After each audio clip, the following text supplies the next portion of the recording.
여러분, 오늘은 주기도에 대하여 말씀을 상고해 보기로 하겠습니다. 이 기도는 예수께서 직접 가르쳐 주신 기도이므로 주기도라 합니다. 그래서 교회에서는 예수께서 가르쳐 주신 이 주기도의 뜻을 가르치고 이 주기도대로 성도들이 행하고 살 수 있는 인격을 갖추도록 진리를 깨닫게 해야 하는 것입니다. 그런데 이 주기도의 뜻은 가르치지 않고 교회에서 기도하라고 강요만 하니 기도가 무엇인지 모르는 사람들이 자신의 욕심을 위하여 구하고 있는 것입니다. 그러다 보니 기독교가 한국의 토속적인 샤머니즘과 접목이 되어 버리고 말았습니다. 그런 거로 주기도에 대하여 배우는 우리 성도들은 욕심으로 기도를 하지 말아야 하는 것은 물론이거니와 나아가 방언 기도를 좋아하는 이 세대를 본받지 말고 오직 예수께서 가르쳐 주신 주기도의 뜻을 깨달아 행하는 인격적인 그리스도인이 되기를 예수 그리스도의 이름으로 축원합니다. 아멘. 이 기도라고 하다 보니까 교회에 오면 많은 사람들이 다른 것보다도 제일 많이 듣고 하는 것이 기도입니다.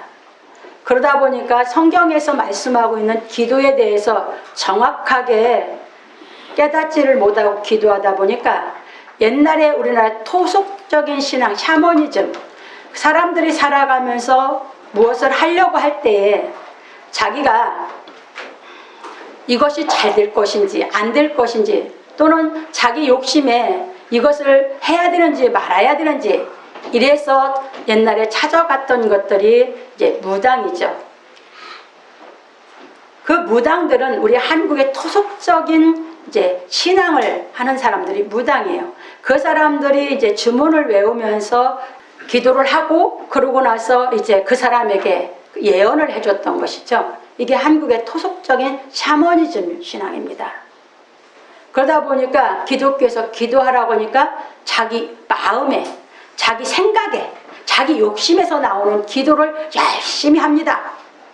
그러다 보니까 기독교가 샤머니즘하고 접목이 돼서 지금 대한민국의 기독교가 거기에 갇혀 있습니다. 이것은 미리 말하면 그것은 하나님께 기도하는 것이 아닙니다. 그래서 오늘 우리는 이제 정확하게 성경을 통해서 우리가 신앙을 어떻게 하는 것이고 왜 예수께서 이 주기도를 가르쳐 주셨고 우리는 어떤 인격을 갖추어서 이 주기도를 행할 수 있는 그 정말 인격적인 하나님의 자녀가 될 수 있는가 하는 것을 우리가 한번 깨달아 가보기로 하겠습니다. 그래서 본론입니다. 첫 번째, 아버지여 이름이 거룩히 여김을 받으시오며 했습니다. 예수 그리스도로 말미암아 세워진 기독교는 한국의 토속 종교인 샤머니즘하고는 다른 것입니다.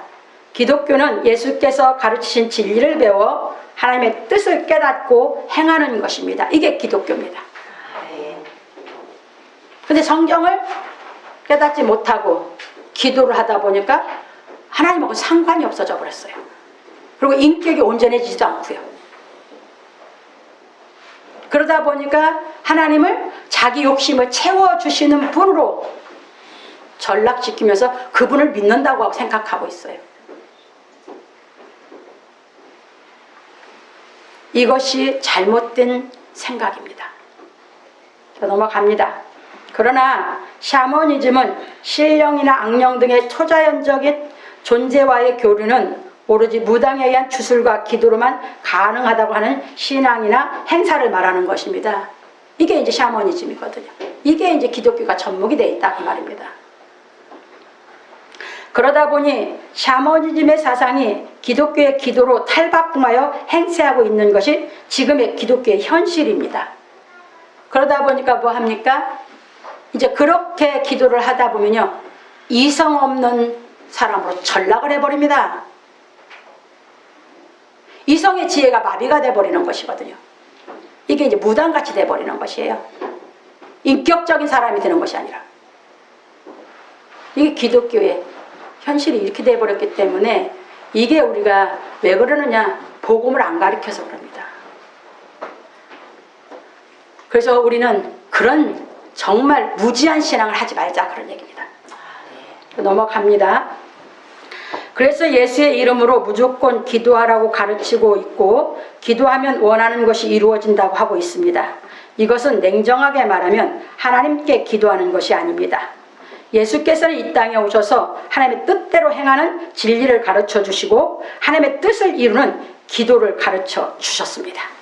그래서 생명 얻는 회개가 이루어진 제자들이 기도에 대하여 가르쳐 달라고 했을 때 가르쳐 주신 것이 주기도입니다. 성경을 가리키는 율법의 선생들이 기도문을 적어서 자기 제자들에게, 이스라엘 백성들에게 줬어요. 왜? 백성들은 기도할 줄을 모르니까. 어떻게 되는 것이 하나님의 뜻인지 모르니까. 그래서 기도문을 써줬어요. 그래서 세례 요한도 자기 제자들에게 기도문을 써줬어요. 가르쳐줬어요. 그러니까 예수님은 기도하셨습니다. 하나님 뜻을 아셨으니까. 제자들은 몰랐어요. 그리고 제자들도, 요한의 제자들이 기도를 써줬던 것 같이 우리에게도 기도를 가르쳐달라고 했을 때 예수님이 가르쳐주는 게 주기도입니다. 천주교는 지금도 뭐합니까? 자기 마음대로 천주교인들 기도합니까? 아닙니다. 108문의 기도문을 줘서 늘 그 기도문만 이루는 게 천주교입니다. 근데 기독교는요, 기도하라고 하다 보니까 각자 자기 마음대로 하면서 샤머니즘하고 접목된 게 기독교입니다. 이게 현실입니다. 그거 기도 아닙니다. 하나님의 뜻을 깨닫고 하나님의 뜻대로 행하기 위해서, 그 뜻을 깨달아 가기 위해서 우리가 기도를 하는 것입니다. 아멘. 넘어갑니다. 그런 거로 이 주기도는 최고의 기도로서 하나님의 뜻을 이루는 기도입니다. 이 주기도는 뭐예요? 하나님의 뜻이 우리에게 이루어지는 기도입니다. 아멘. 그래서 예수께서는 성령 세례를 받아 생명 얻는 회개가 이루어진 사람들은 하나님의 자녀이므로 아버지여 이름이 거룩히 여김을 받으시며 하라 하셨습니다. 이게 무슨 얘기냐면, 마태는요, 누구에게나 이해할 수 있게 육신적인 아버지가 있죠. 그러다 보니까 이제 하나님도 아버지시다 보니까 하늘에 계신 우리 아버지요, 이렇게라고 했어요. 거기는 이제 자세히 얘기를 했어요, 마태는. 근데 누가는 그렇지 않았습니다. 이미 하나님께로부터 진리를 깨달아 우리가 영이, 의의 영을 거듭난 사람들이기 때문에 그냥 아버지요, 이름이 거룩히 여김 받으시면, 거듭난 사람은 하나님 내 아버지인 줄 믿어지니까, 아니까, 그 얘기예요. 그래서 이렇게만 이제 가르쳤어요. 넘어갑니다. 왜냐하면 우리가 하나님의 진리의 말씀을 깨달아 거룩해지면 하나님의 이름이 거룩히 여김을 받으시게 되기 때문입니다. 그러니까 하나님 말씀이 깨달아지면 우리 영을 거룩해 하지, 어떤 거는 우리 영은 거룩해질 수가 없어요. 그러니까 그 말씀이 깨달아져서 내 영이 거룩해지면 거룩하신 아버지를 내가 알게 되고, 그분의 거룩하신 아버지를 알기 때문에 내가 깨달아진 대로 내가 살아가다 보니까 아버지의 이름이 거룩히 여김을 받으시오는 내가 삶을 살아갈 수 있는 것이죠. 넘어갑니다. 그래서 하나님은 거룩하신 분으로서 우리를 거룩하게 하려고 예수께서 가르친 진리의 말씀으로 교훈하시는 것입니다. 레위기 11장 44절에 보면 하나님께서 내가 거룩하니 너희도 거룩할지어다, 이렇게 말씀하셨어요. 그런데 베드로전서 1장 15절에 보면 예수님께서 하나님의 거룩하신 하나님처럼 이 땅에서 거룩하게 사셨거든요. 그래서 우리도 그 예수님 발자취를 쫓아 우리도 내가 거룩하니 너희도 거룩할지어다 하신 말씀대로 살아야 된다고 증거한 것이 베드로 사도예요. 그 16절에 나와 있어요. 베드로전서 1장 16절에. 그러니까 우리가 이제 무슨 신앙을 하냐? 예수께서 가르친 그 진리를 깨달아서 예수께서 본받아서 하나님도 거룩하셨고 예수님도 거룩하셨듯이 우리가 거룩해지는 인격을 갖추는 신앙을 하는 것이 기독교인 줄 믿으시기 바랍니다. 네. 이걸 말씀하신 것이에요. 그래서 진리를 깨달으면 이성의 지혜가 없어지는 게 아니라 이성 위에 우리가 악을 이겨서 오직 선을 행할 수 있는 인격이 갖추어져서 거룩한 사람이 될 수 있는 이 지혜를 얻어서 살아가게 되는 줄 믿으시기 바랍니다. 네. 그런데 이제 잘못하면 이 진리를 깨닫지 못하고 이제 기도에 빠지면 뭐합니까? 귀신의 영이 접하다 보니까 그 사람은 이제 이성의 지혜도 마비돼 버리는 것입니다. 진리는 이성의 지혜 위에 우리로 하여금 거룩한 사람이 되시는 지혜를 주시는 것이, 그래서 선과 악도 분별할 수 있게 하시는 것이 성령인 줄 믿으시기 바랍니다. 아멘. 넘어갑니다. 그래서 진리의 말씀을 깨달아 인격이 거룩해진 사람은 죄를 짓지 아니하므로 아버지의 이름이 거룩히 여김을 받으시게 하는 삶을 사는 것입니다. 그러므로 우리 성도들은 내가 원하는 것을 구하는 샤머니즘 같은 신앙을 하지 말고 진리의 말씀을 깨달아 마음이 거룩해지는 신앙하기를 예수 그리스도의 이름으로 축원합니다. 아멘. 그러니까 깨달음만 오면 그 하나님의 말씀이 나를 그냥 거룩하게 만들어주는 것이에요. 그래서 예수님이 내게 와서 배워라 했던 게 그 얘기거든요. 뭘 배워요? 아버지의 이 진리의 말씀을 배우는 것이죠. 그러면 깨달으면 그냥 우리 영은 저절로 거룩하게 되는 거예요. 그 말씀이 능력이 나를 거룩하게 만드는 거거든요. 그래서 이제 또 넘어갑니다. 두 번째로 나라의 임하옵시며, 예수께서는 이 땅에 하나님의 나라를 세우러 오셨으므로 회개하라 천국이 가까이 왔느니라 하셨습니다. 마태복음 4장 17절에. 그리고 예수께서 하나님의 뜻을 행하여 모든 말씀을 이루어 하나님의 나라를 세우는 하나님의 말씀을 완성하셨습니다. 요한복음 19장 30절에 모든 것을 내가 다 이뤘다고 하셨어요. 뭘 이뤄 놓으셨냐? 우리로 하여금 예수께서 이루는 그 진리로 우리 마음에 하나님 나라가 세워지는 그 진리를 완성해 놓으셨다는 얘기입니다. 그런 거로 하나님의 자녀인 우리가 예수께서 가르치신 복음 진리를 깨달아 아버지의 이름이 거룩히 여김을 받도록 하는 인격을 갖추어 행하면 하나님의 나라가 우리 마음에 임하게 되는 것입니다. 깨달아서 내가 마음이 인격이 거룩해지면 내가 거룩한 데 살죠. 그러면 하나님의 이름을 거룩히 여김 받으시면 이제 뭐야? 나는 뭐가 있냐면 마음에 하나님 나라가 이루어지는 것이죠. 그래서 예수께서는 말씀하시기를 내가 하나님의 성령을 힘입어 귀신을 쫓아내는 것이면 하나님의 나라가 이미 너에게 임하였느니라. 마태복음 12장 28절에서 말씀하셨습니다.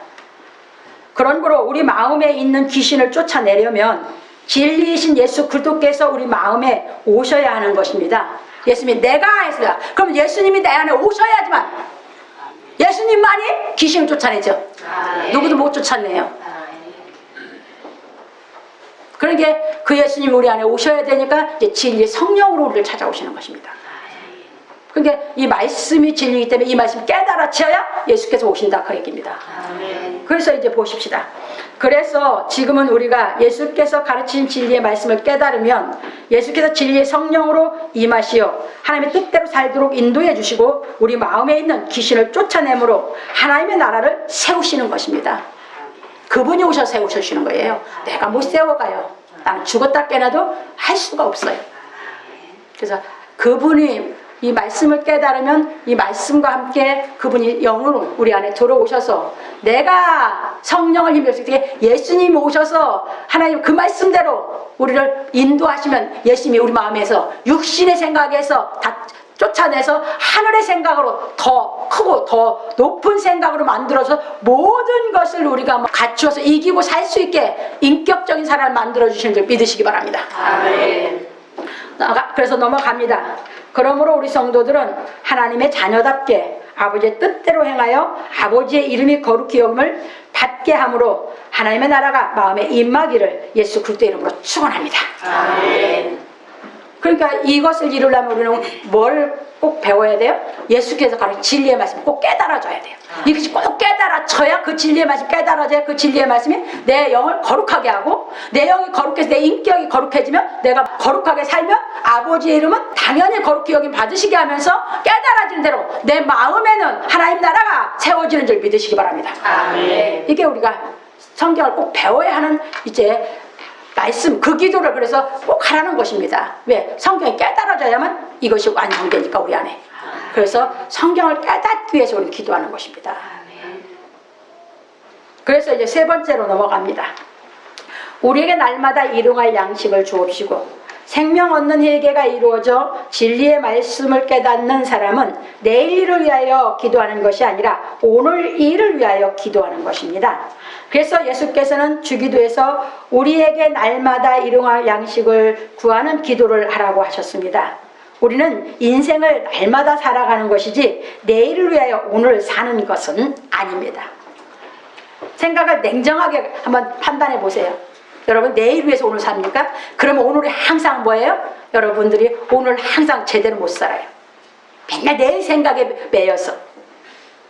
그거 아닙니다. 그래서 마태는 오늘날이라고 한 반면에 누가는 날마다로 말하여 더 분명히 이해하도록 하였습니다. 날마다라는 의미는 그날 또는 매일매일을 말합니다. 우리가 사는 세계에서 볼 때는 어제가 있고 오늘이 있으며 내일이 있습니다. 그러다 보니 예수께서 가르치신 진리를 깨닫지 못한 사람들은 항상 내일의 염려로 평생을 허무하게 사는 것입니다. 그래서 예수께서는 내일 일을 위하여 염려하지 말라. 내일 일은 내일 염려할 것이요 한날 괴로움은 그날의 촉하니라. 마태복음 6장 34절에서 말씀하셨습니다. 오늘은 어제의 결과요 내일의 시작이지만 항상 오늘이 어제보다도 내일보다도 중요한 것입니다. 왜냐하면 오늘이 없으면 내일도 없기 때문입니다. 아멘. 오늘 내가 만족한 삶을 살아야죠. 그러니까 항상 오늘을 사는 생각으로 오늘을 잘 살기 위해서 살아가면 항상 매일매일 만족한 삶을 살면 그것이 누적되어서 내 인생 결과가 되는 것입니다. 근데 맨날 내일 걱정 때문에 오늘을 만족하게 못 살면 허송세월만 하는 것이죠. 그래서 우리는 제 성경을 깨달으면 항상 오늘을 위해서 사는 정말 멋진 인생을 오늘을 잘 살아가는 그런 삶을 살아가게 되는 줄 믿으시기 바랍니다. 하나님의 세계인 영의 세계에서는 어제도 오늘이요 내일도 오늘인 거로 진리에서는 항상 오늘에 대하여 가르치고 있습니다. 우리가 이제 살펴보고 왔던 누가복음 2장 11절에서 예수님이 나셨을 때 그리스도가 오늘날 다윗의 동네에 그리스도가 나셨다 오늘날이라고 했고, 누가복음 19장 9절에서 삭개오가 구원받는 것도 오늘 이 집에 구원이 이르렀다 했고요. 누가복음 23장 43절에도 부평강도에 오늘 네가 나와 함께 낙원에 가리라 하셨죠. 오늘이에요. 오늘 내가 죄 안 짓고 오늘 하나님 뜻대로 잘 사는 걸 운동을 하는 것이 기독교예요. 그런데 육신의 생활은 맨날 내일 걱정, 내일 잘 살라고 맨날 그러다 보니까 오늘 허송세월, 오늘 대충 넘어가게 되는 거예요. 왜? 생각이 내일만 생각하고 있기 때문에. 생각이 오늘을 생각하면 정말 오늘 보람있게 정말 내가 오늘 해야 할 것을 내가 계획했던 걸 만족하게 다 이루고 살 수 있어서 만족을 얻을 것인데. 그리고 히브리서 3장 13절에서는 오늘이라 일컫는데 피차 겉면도 오늘을 하라고 했어요. 그리고 3장 15절에는 오늘날 너희가 그의 하나님의 말씀을 듣거든 마음을 강팍하게 하지 말아서 오늘날 오늘 항상 오늘을 얘기하고 있거든요. 그래서 언제든지 하나님 말씀 들을 때 마음을 강팍하게 갖지 말아라 하고 권면하고 있어요. 그래서 히브리서 기자는 말하기를 예수 그리스도는 어제나 오늘이라 영원토록 동일하시니라. 히브리서 13장 8절에서 말하였습니다. 예수 그리스도는 어제나 오늘이라 영원토록 동일하시니까 예수 그리스도는 뭐예요? 영생 자체다! 얘기입니다. 그 영생의 삶을 사는 사람은 이제 오후에 더 자세히 가르쳐 드릴 테니까요. 우리는 영원한 삶을 살게 되는 줄 믿으시기 바랍니다. 육신에 매여서 어제 오늘 내일 이렇게 해서 허송세월하는 게 아니라 항상 오늘을 우리가 만족한 삶을 사는 영생의 삶을 사는 신앙을 하게 되는 줄 믿으시기 바랍니다. 그런 거로 이 진리의 말씀을 깨닫지 못한 사람들은 항상 내일 일을 위하여 염려하는 인생을 살아가므로 마음에서 근심이 떠나지 않지만, 이 진리를 깨달은 사람은 항상 오늘의 소중함을 알고 살아감으로 기쁘고 행복한 인생을 사는 것입니다. 그리고 일용할 양식을 주옵시고 한 것은, 일용이란 말은 날마다란 말로서 매일을 말하고 있는데 헬라어에서는요, 헬라어 성경이시죠? 거기서는 필요한 양식으로 되어 있습니다. 잠언에 보면 아굴이 오직 필요한 양식으로 내게 먹이시옵소서 잠언 30장 7절로 9절에서 기도하였듯이 마음에 하나님을 모시고 사는 사람은 일용할 양식을 주옵시고 하고 기도하면 족하다는 말씀입니다. 그런 거로 진리를 깨달아 생명 얻는 회개가 이루어지므로 그 나라와 그 의를 구하는 하나님의 자녀들은 내일 일을 위하여 염려하는 것이 아니라 날마다 일용할 양식을 주신 하나님께 감사 기도를 드리는 것입니다. 왜? 이렇게 여러분들이 생각이 정말 깨끗하게 정리가 돼야 하나님의 말씀을 공부할 수 있는 여유도 생겨요. 근데 내일 때문에 맨날 걱정하면 그 걱정에 매이면요 성경 공부할 시간이 없어요. 그 걱정에서 헤어나지 못해서. 근데 오늘을 잘 살기 위해서 살아가는 사람은요 깨끗한 생각이, 오늘 잘 살기 위해서 내가 주어진 것을 하면서 마음이, 생각이 여유가 있잖아요. 신경이 여유가 있잖아요. 예, 말씀을 깨달아가게 돼 있어요. 그래서 그 나라와 그 일을 구하는 사람은 그날 오늘을 위해서 기도하고 살아라, 이렇게 가르치셨습니다. 그래서 우리가 뭐 합니까? 항상 식사할 때 감사기도를 올리는 것은 일용할 양식 주신 거에 대해서 구하는 게 아니라 뭐 한다? 주셨으니까 감사하는 것입니다. 이해되셨죠? 식기도를 할 때 우리가 뭐 이런 것 저런 것 저쩌고 말할 거 없어요. 주신 것 뭐입니까? 감사기도 하는데 이 음식이 뒤까지 수고한 손길들, 그들에게도 우리가 똑같은 진리를 깨닫게 해서 우리가 똑같은 감사의 생활할 수 있도록 하나님 그들을 깨닫게 하시고 보호해달라고 기도하는 것뿐이야. 이게 수고한 손길 위해 기도하고 감사기도해서 그냥 먹고, 감사기도해서 감사기도 했는 음식은 불평 나와요, 안 나와요? 안 나와요. 그래서 기독교인들이 건강해지는 게 거기에 있어요. 감사기도를 하고 먹는 음식은 뭐냐면 감사 하나님께 했기 때문에 내가 뭐야 맛있게 먹기 때문에 뭐한다? 우리가 그것이 다 영양분이 돼서 건강이 유지되는 줄 믿으시기 바랍니다. 불평하고 먹으면요 먹는 게 다 독밖에 안 돼 몸에. 그게 병 걸립니다. 그래서 하나님께 감사기도 하면서 이제 우리가 살아가는 사람들은 기쁘니까 영도 기쁘고 몸도 여러분들이 영양 섭취가 돼서 이 뭐냐면 건강하게 살아가게 되는 줄 믿으시기 바랍니다. 그래서 우리가 감사기도를 드리는 것입니다. 넘어갑니다. 그러므로 우리 성도들은 욕심에 매여 필요 없는 것을 구하는 기도를 하지 말고 일용할 양식을 주신 것에 감사기도를 드리는 생활하기를 예수 그리스도 이름으로 축원합니다. 그래서 저는요 많은 연단 속에서 오면서요 이제 진짜 그 일용할 양식 주신 거에 대해 감사, 그 감사가 뭔지 정말 감사로 깨달았기 때문에 제가 하나님께 감사기도를 드리고 나서 먹을 때는요 그냥 다 맛있어요. 그냥 간장 하나로 쭉 비벼 먹어도 맛있고 고추장 하나로 비벼 먹어도 맛있고. 왜? 하나님께 내가 뭐 했기 때문에 감사하는 마음으로 내가 이미 뭐 했어요? 올렸기 때문에 감사로 받았으니까, 감사로 받으니까 뭐든지 이제 그냥 예, 맛있게 먹는 것이에요. 그러니까 유지가 된 것이에요. 그가 그렇게 안 했으면 제가 그냥 육신에 매여 살 때는요 저 굉장히 비유가 약하고 편식이 심했어요. 아주 심했거든요. 그러면 그렇게 살아서 제가 이 하나님께 이 진리를 깨닫 이 감사의 생활을 내가 인격이 바뀌어서 안 했다면 벌써 말라 죽어도 죽었고 병들어 죽어도 죽었을 겁니다. 아주 심했었거든요. 그래서 남의 집 음식이랑은 입도 안 댔거든요. 그렇게 그랬는데 이 진리를 깨달으면서 연단을 통해서 하나님께 감사할 수 있는 인격을 만들어 주셔서 내게 주어진 것에 하나님께 감사기도 드리고 먹을 때 그것은 다 기쁨으로 먹다 보니까 제 몸에 영양소가 돼서 제가 지금까지도 생명을 유지하고 이렇게 기뻐서 살아갈 수 있는 사람을 만들어주신 걸 믿으시기 바랍니다. 그래서 우리는 주신 거에 대한 감사를 하는 신앙을 할 수 있는 인격을 갖추는 것이 아주 중요하다, 이렇게 말씀드리고 싶습니다. 그 다음에 네 번째입니다.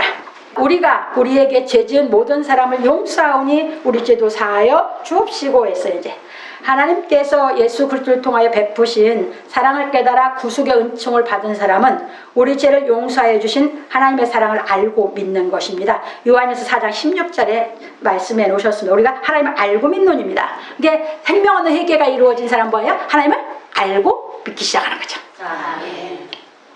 그래서 우리의 죄를 용서하신 하나님의 사랑을 깨달은 사람은 우리에게 죄 지은 사람을 용서하여 예수께서 하나님의 사랑을 행하여 우리를 용서하신 그 사랑의 높이와 깊이와 넓이와 길이를 깨달아가는 것입니다.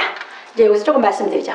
우리가 살아가면서요 사랑이 있을 때는 그 조그만 거 용서해서 그냥 기쁘게 살아갈 수 있어요. 근데 내가 감당이 안 되는 더 큰 용서를 해야 될 사건이 터졌어요. 그러면 내 마음에서 그걸 용서할 수 있는 나는 사랑이 없어요. 그러면 어떡합니까? 우리 마음은 견딜 수밖에 없죠. 안 그러면 싸워야 되니까. 힘들 수밖에 없어요. 용서가 안 되면. 무슨 말인지 이해되셨죠? 이제 그러다 보니까 진리가 깨달아져 내가 사랑할 수 있는 인격으로 커져야 더 큰 것도 내가 이제 사랑으로 용서할 수 있는 기쁨이 있어야 용서를 하죠. 그렇게 해서 진리를 깨달으면서 내 삶 속에서 오는 걸 통해서 자꾸 용서를 하면서 깨달으면서 이제 어디까지 커야 가는 것이 신앙이냐. 예수님이 생명을 줘서 나를 용서한 그 생명을 내가 줘서 용서할 수 있는 경지까지 커가는 것이 하나님의 자녀들 내가 장성하는 경지까지 올라가는 것이거든요. 그래서 그 신앙을 우리 삶 속에서 용서하기 위해서 진리를 깨달아서 내가 온전한 사랑을 통해서 내 인격을 만들어서 그 사랑의 용서를 자꾸 더 많이 용서할 수 있는 인격으로 내가 자라가서 살아가기 위해서 우리는 진리를 배우게 되는 줄 믿으시기 바랍니다. 그래서 사랑의 높이와 깊이와 넓이와 길이를 점점 우리 안에 갖추어 가는 것이 왜? 그 사랑을 하기 위해서. 이것이 이제 뭐냐면 예수 그리스도께 그 사랑의 높이와 깊이와 넓이의 길이를 우리 현실 삶을 통해서 용서를 통해서 우리가 인격을 갖추어가는 것이 신앙인 줄 믿으시기 바랍니다. 아멘. 넘어갑니다. 그래서 예수께서 생명 바쳐 사랑하신 사랑을 내 삶 속에서 깨달아 가는 것이 십자가의 도를 깨닫고 사는 것입니다. 왜냐하면 우리가 우리에게 죄 지은 자를 용서하는 마음이 커갈수록 하나님께서 우리를 용서하신 사랑의 깊이와 높이를 깨달아 하나님을 더 사랑할 수가 있기 때문입니다. 그러니까 그렇게 깨달아 가서 내가 하나님을 더 사랑하니까 결국은 하나님을 더 사랑해서 내가 하나님을 내 목숨 바쳐 사랑할 수 있는 경지까지 내가 깨달아 크니까 내가 그 사랑이 나한테 실상이 되니까 그만큼 용서할 수 있는 사랑이 내 안에 완성이 되는 거죠. 이 경지로까지 우리가 온전하게 장성하기 위해서 지금 진리를 깨달아서 내 안에서 지금 뭔가가 내가 용서를 못하고 뭔가가 사랑을 못해서 나를 불편하게 하고 있는 내 영을 온전하게 만들기 위해서 진리를 깨닫기 위한 신앙을 하는 것이 우리 하나님의 자녀들이 신앙하는 것인 줄 믿으시기 바랍니다. 아멘. 넘어갑니다. 우리는 이 세상을 살아가려면 인간관계를 맺고 살아야 하는 것입니다. 이 인간관계 속에서 우리는 서로에게 실수의 죄를 질 수 있습니다. 그래서 이 죄를 용서하는 것이 우리의 인격에서 나오는 사랑이어야 하는 것입니다.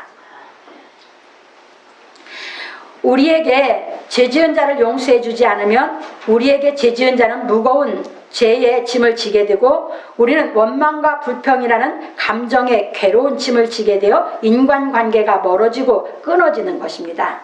또한 우리가 용서하지 못하면 우리 마음에 분노와 미움이라는 무서운 독이 생기게 되고 그 독은 화병이 되어 자신을 해치게 되는 것입니다. 이게 결국은 뭐냐? 하나님의 그 사랑으로 깨달아서 내 인격이 되고 내가 용서할 수 있는 인격을 갖추어서 그 내 인격에서 그 사랑으로 용서하는 이 인격을 갖추는 것이 곧 누구를 위해 사는 것이냐고 가르치면 그것이 바로 내 자신이 기쁘게 살기 위해서 내 자신을 위한 삶이라는 것을 그 진리를 우리에게 가르치시는 것이 하나님을 좀 믿으시기 바랍니다.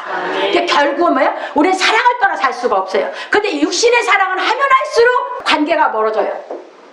이게 육신의 사랑이에요. 근데 진리의 사랑은 그게 아니에요. 깨달아지면 질수록 뭐 하냐면 우리는 뭐 하냐? 이 사랑은 하나고 이 사랑으로 인해서 결국은 그 사랑 속에서 나 자신이 기쁘게 살아가고 내 자신이 행복해지는 인생을 발견하고 살게 하는 것이 진리인 줄 믿으시기 바랍니다. 아멘. 아버지는 이 뜻을 우리에게 이루어 주시려고 진리를 가르치시는 것입니다. 아멘. 넘어갑니다. 그러므로 우리가 우리에게 죄 지은 자를 용서해 주는 것은 내 마음에 분노와 미움이 없어지는 동시에 인간관계를 회복하는 길이며 나아가 두 사람의 마음에 짐이 없어지고 자유롭게 되는 길입니다. 그런 구로 우리는 매일매일 용서하는 생활을 하여 하나님의 사랑을 더욱 깨달아가는 인생을 살아야 하는 것입니다. 우리가 용서할 때 사람과 사람 사이와 하나님과 사람 사이의 관계가 완전하게 성립되는 것입니다. 그래서 요한 사도는 증거하기를 누구든지 하나님을 사랑하노라 하고 그 형제를 미워하면 이는 거짓말하는 자니 보는 바 그 형제를 사랑치 아니하는 자가 보지 못하는 바 하나님을 사랑할 수 없느니라. 우리가 이 계명을 주께 받았나니 하나님을 사랑하는 자는 또한 그 형제를 사랑할지니라. 요한 4장 20절로 21절에서 말하였습니다. 이것이 우리에게 실상이 되기까지 우리는 진리를 깨달아서 우리 인격을 장성해 가야 된다. 이 말입니다. 그러므로 우리 성도들은 하나님의 사랑을 깨달아 용서하는 생활을 함으로 하나님의 더 큰 사랑을 깨닫기를 예수 그리스도의 이름으로 축원합니다. 그리고 이제 우리가 이 신앙을 하면서 조심해야 할 것을 이제 마지막으로 가르쳐 주셨습니다. 5번째입니다. 우리를 시험에 들게 하지 마옵소서 하라 했습니다. 시험을 크게 나누어 보면 2가지로 볼 수 있습니다. 시험이라고 우리말로는 다 시험이에요. 그러니까 우리말로 보면 성경이 이해가 안 돼요. 그래서 헬라어를 보는 거고 영어를 보는 거거든요. 그런데 이제 보십시다. 이제 크게 나누면 봤습니다. 첫째는 유혹이란 뜻이고, 유혹이라고 해서 영어 성경 temptation이라고 분명히 밝혀놨어요. 다른 하나는 시련이란 뜻입니다. 그래서 트라이얼이라고 분명히 시련이라고 시험이에요. 근데 한국말은 그냥 시험이야 다. 이렇게 해놨어요. 그래서 우리는 이제 이것을 이제 오늘 하신 말씀을 이제 통해서 다른 것과 분별하면서 우리 깨달아 가려고 이제 썼습니다. 보십시다. 유혹은 욕심에 미혹되어 받는 것이고 시련은 믿음이 온전해지기 위해 받는 것입니다. 이따 좀 설명드릴게요. 야고보는 이 2가지 시험에 대해 잘 기록해 주었습니다.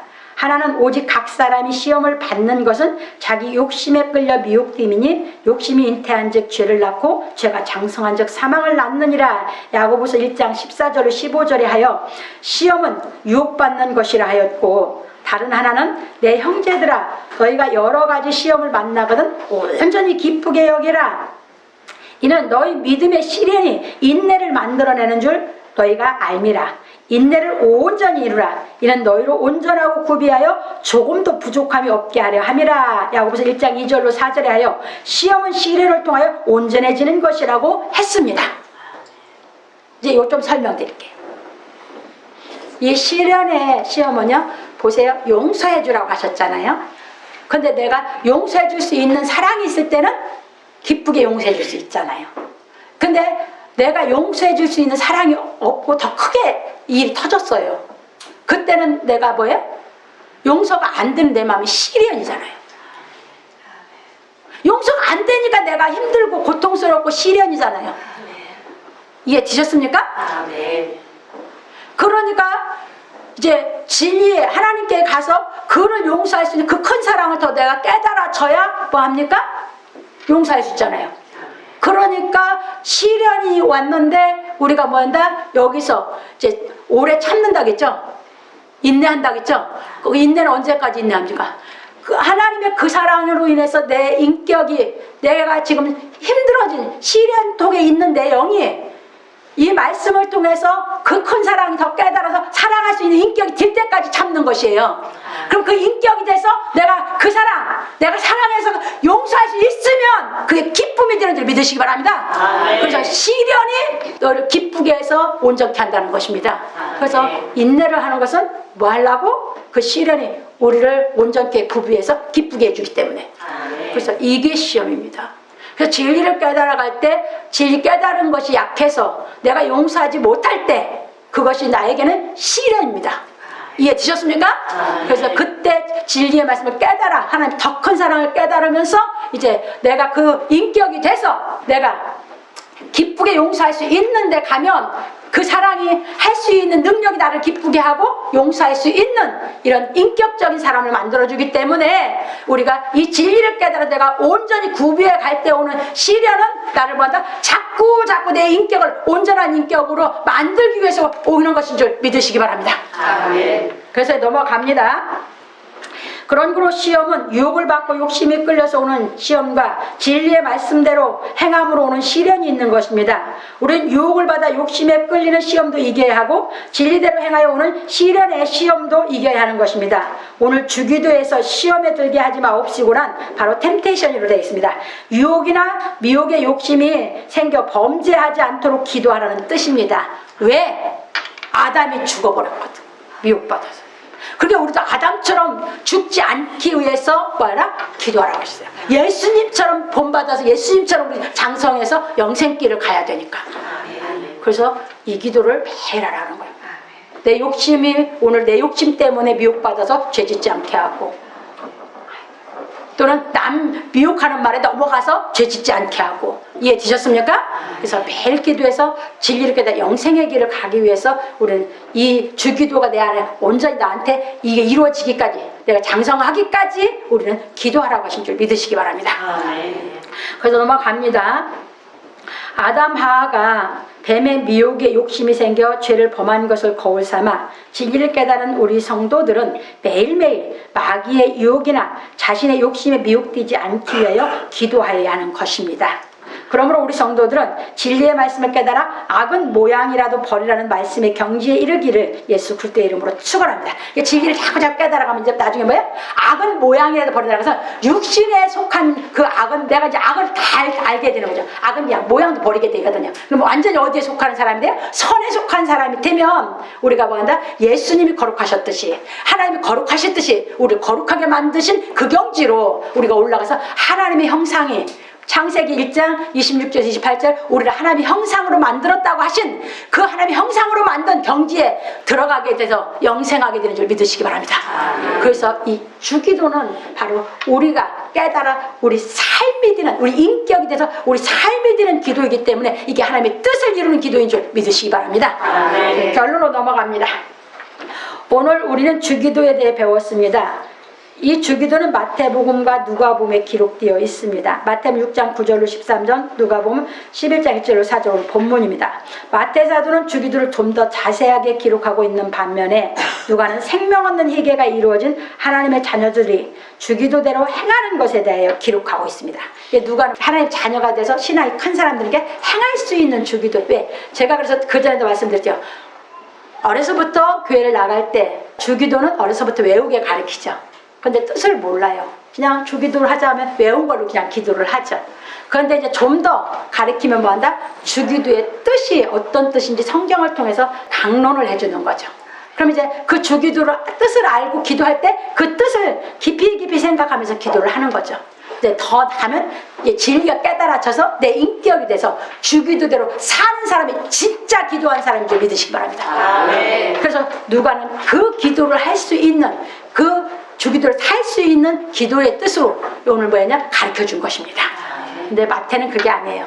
이게 육신적으로 우리가 살아가는 게 뭐예요? 하늘에 계신 우리 아버지에서 이제 하나님, 기도는 대상이 하나님께 기도하는 것이지 육신의 아버지에게 달라고 하는 것이 아니다라는 것을 분명히 구분했고, 그리고 이제 마태는 또 뭐라고 얘기를 했냐면, 거기에서 뜻이 하늘에서 이룬 것이 땅에서 이루어지다 이렇게 또 얘기를 했거든요. 근데 그것은 이미 아버지의 이름이 거룩히 여김 받으시오며 나라의 임하옵시오속에 그 건 다 들어가 있는 거거든요.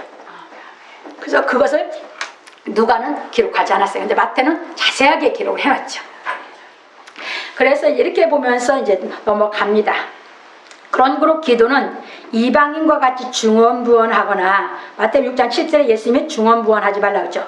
방언으로 허공에다 말하는 것이 아니라 고린도 14장 7절 9절에서 얘기해서 뭐냐면 방언 기도를 하는데 뜻없는 말은 다 허공에 하는 소리거든요. 그건 하나님께 기도한 게 아니에요. 그러니까 방언 기도를 했는데 자기가 방언의 기도가 뜻이 분명하게 알고 기도를 해야 되는데 기도를 할 줄 모르고 그냥 방언으로 그냥 해제꼈어요. 그러면 그것이 뭐다? 하나님께 기도한 게 아니에요. 그건 허공에 한 말이에요.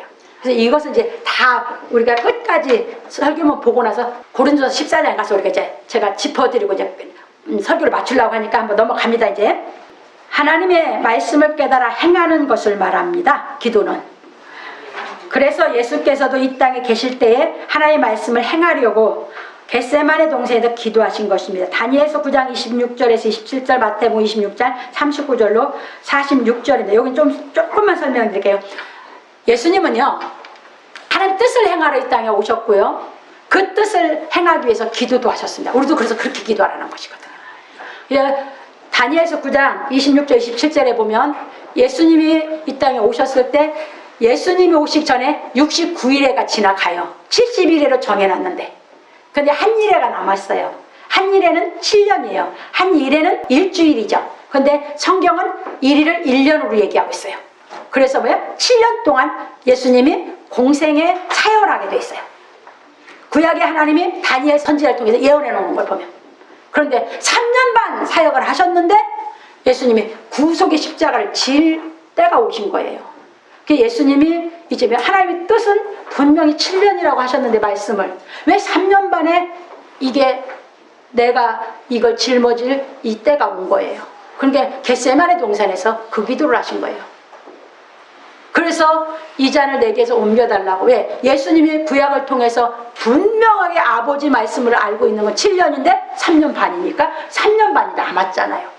그러니까 옮겨달라고 했어요. 그러면서 맡기신 게 나의 뜻대로 마옵시고 아버지의 뜻대로 해달라고 하죠.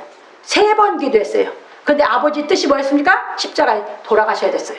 그래서 야 일어나 가자 합니다. 그러니까 아버지의 뜻을 이루는 기도를 하신 걸 믿으시기 바랍니다. 아멘. 성경을 보면 다 자기 마음대로 해석을 해놔요.